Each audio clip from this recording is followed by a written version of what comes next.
नमस्कार साथियों, स्वागत है आपका हमारे YouTube चैनल में। आप छत्तीसगढ़ की किस जगह से हमारे समाचार सुन रहे हैं, कृपया कमेंट बॉक्स में लिखकर हमें जरूर बताएं। रायपुर से प्रस्तुत हैं छत्तीसगढ़ के प्रादेशिक समाचार। समाचारों के साथ में रजनी शुक्ला। पहले मुख्य समाचार। माओवादियों ने बीजापुर जिले में थाना प्रभारी के वाहन को निशाना बनाते हुए किया विस्फोट, थाना प्रभारी सुरक्षित। साइबर अपराधियों द्वारा ब्लैकमेलिंग और डिजिटल अरेस्ट की धमकी की बढ़ती घटनाओं के बीच केंद्रीय गृह मंत्रालय ने नागरिकों से सावधान रहने को कहा। छत्तीसगढ़ शासन के वित्त विभाग ने प्रदेश के सभी विभागों और जिला कलेक्टरों को आदेश जारी कर बंद योजनाओं की अवशेष राशि की जानकारी मांगी। और छत्तीसगढ़ संस्कृत विद्या मंडलम और राज्य ओपन स्कूल ने परीक्षा परिणाम घोषित किए। अब समाचार विस्तार से। बीजापुर जिले में माओवादियों ने कल थाना प्रभारी के वाहन को निशाना बनाते हुए आईईडी विस्फोट किया। इस विस्फोट में वाहन क्षतिग्रस्त हो गया, लेकिन थाना प्रभारी और वाहन में सवार एक अन्य पुलिसकर्मी पूरी तरह से सुरक्षित है। मिली जानकारी के अनुसार फरसेगढ़ थाना प्रभारी आकाश मसीह प्रधान आरक्षक संजय के साथ अपने वाहन से जिला मुख्यालय बीजापुर जा रहे थे। तभी सोनमपल्ली और रानी बोदली के बीच गन्नम नाले के पास माओवादियों ने उनके वाहन को निशाना बनाते हुए आईईडी विस्फोट किया। फरसेगढ़ के एसडीओपी दिनेश कुमार सिन्हा ने बताया कि घटना की जांच की जा रही है और इलाके में सर्चिंग बढ़ा दी गई है। उधर दंतेवाड़ा जिले में डीआरजी और सीआरपीएफ की टीम ने 5 माओवादियों को गिरफ्तार किया है। इनमें से एक माओवादी पर इनाम घोषित था। ये सभी माओवादी अरनपुर इलाके में सक्रिय थे। इस बीच नारायणपुर जिले में सुरक्षा बलों ने सर्चिंग के दौरान 5 किलो का एक आईईडी बरामद किया है, जिसे बम निरोधक दस्ते की टीम ने मौके पर ही निष्क्रिय कर दिया। नारायणपुर जिले में परिवहन संघ के सचिव और कांग्रेस नेता विक्रम बैस की गोली मारकर हत्या करने वाले 3 आरोपियों को पुलिस ने गिरफ्तार किया है। पुलिस को सूचना मिली थी कि हत्या के आरोपी दुर्ग में छिपे हुए हैं। नारायणपुर और दुर्ग पुलिस की संयुक्त टीम ने कार्रवाई कर आरोपियों को पकड़ा। अब तक इस मामले में अलग अलग जिलों से 6 आरोपियों को गिरफ्तार किया जा चुका है। पकड़े गए तीनों आरोपी हॉस्टल सेक्टर भिलाई के रहने वाले हैं। हत्या का मास्टरमाइंड अभी भी पुलिस की पकड़ से बाहर है। बीजापुर जिले में 30 माओवादियों द्वारा आत्मसमर्पण किए जाने पर मुख्यमंत्री विष्णुदेव साय ने खुशी जताई है। उन्होंने आत्मसमर्पण करने वाले माओवादियों के पुनरुत्थान के लिए कार्य करने की बात कही है। सोशल मीडिया पर उन्होंने लिखा है कि अत्यंत हर्ष का विषय है कि माओवादियों की विचारधारा से क्षुब्ध होकर और छत्तीसगढ़ शासन की आत्मसमर्पण और पुनर्वास नीति से प्रभावित होकर बीजापुर के 30 माओवादियों ने पुलिस के समक्ष आत्मसमर्पण किया। इनमें कई इनामी माओवादी शामिल हैं। इन माओवादियों ने मंगलवार को आत्मसमर्पण किया था। आत्मसमर्पण करने वाले 9 माओवादियों पर लगभग 39 लाख रुपए का इनाम घोषित था। साइबर अपराधियों द्वारा ब्लैकमेलिंग और डिजिटल अरेस्ट की धमकी की बढ़ती घटनाओं के बीच केंद्रीय गृह मंत्रालय ने नागरिकों से सावधान रहने को कहा है। इसके साथ ही दूरसंचार विभाग ने सरकारी अधिकारियों का छद्म रूप धारण कर लोगों को ठगने वाले विदेशी मोबाइल नंबरों से व्हाट्सएप कॉल के बारे में भी परामर्श जारी किया है। लोगों को साइबर अपराध हेल्पलाइन नंबर 1930 पर ऐसी घटनाओं की रिपोर्ट करने को भी कहा गया है। दुर्ग रेंज के पुलिस महानिरीक्षक राम गोपाल गर्ग ने गूगल के नोडल अधिकारी को पत्र लिखा है। इसमें गूगल सर्च पेजों पर प्रदर्शित फर्जी कस्टमर केयर नंबरों के कारण हो रही धोखाधड़ी की गतिविधियों को रोकने और आवश्यक कार्यवाही करने के संबंध में कहा गया है।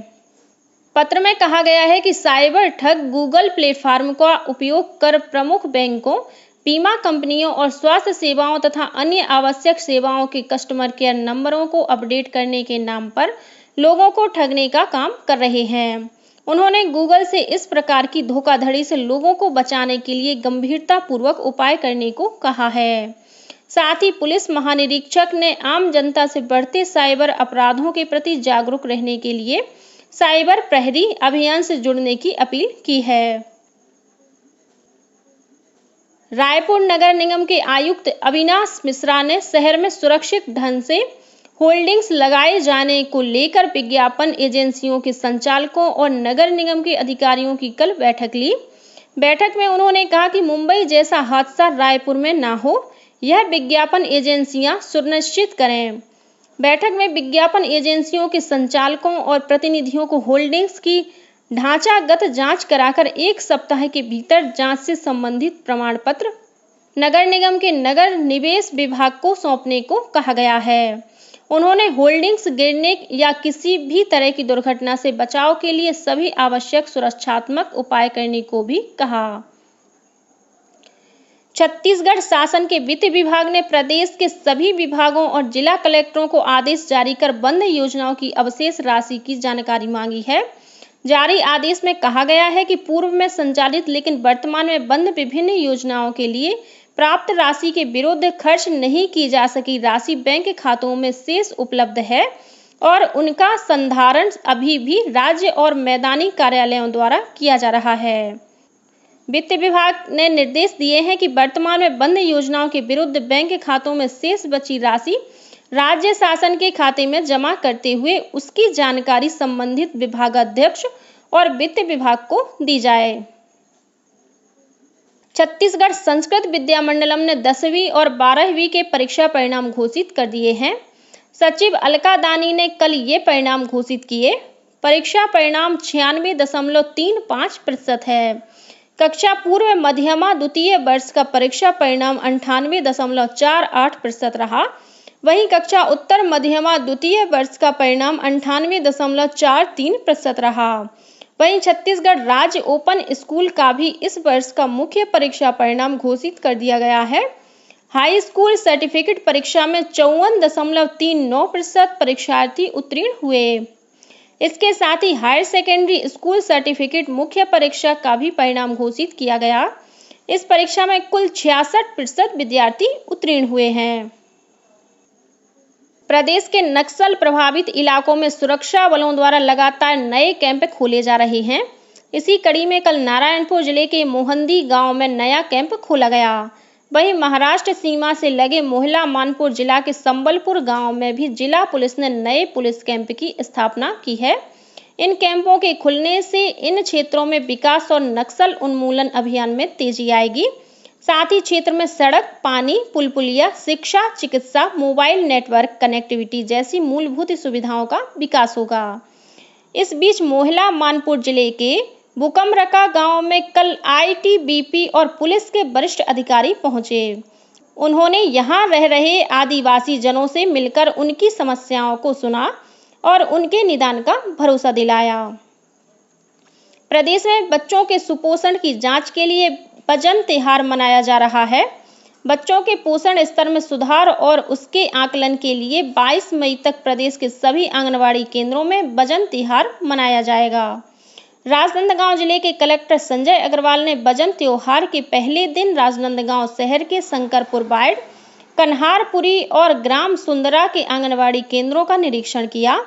वहां कलेक्टर ने स्वयं बच्चों का वजन और ऊंचाई नापी।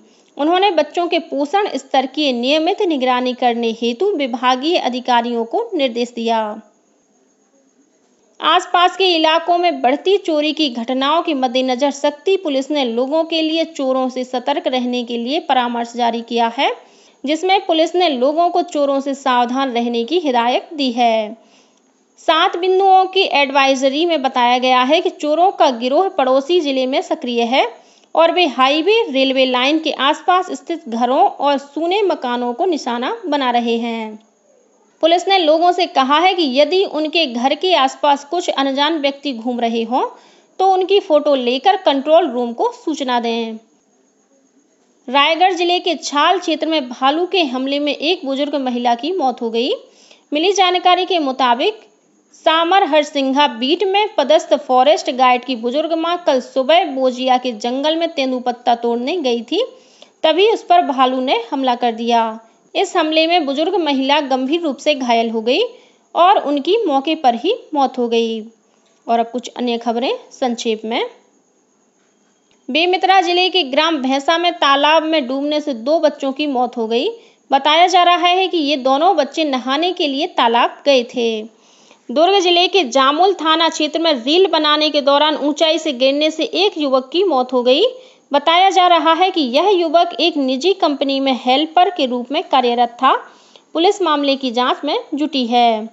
गौरेला पेंड्रा मरवाही जिले में पुलिस ने IPL मैच में ऑनलाइन सट्टा खिलाने वाले 2 आरोपियों को गिरफ्तार किया है। और मनेंद्रगढ़ चिरमिरी भरतपुर जिले में कल कलेक्ट्रेट कार्यालय के पास तेज रफ्तार 2 मोटरसाइकिलों के बीच टक्कर हो गई।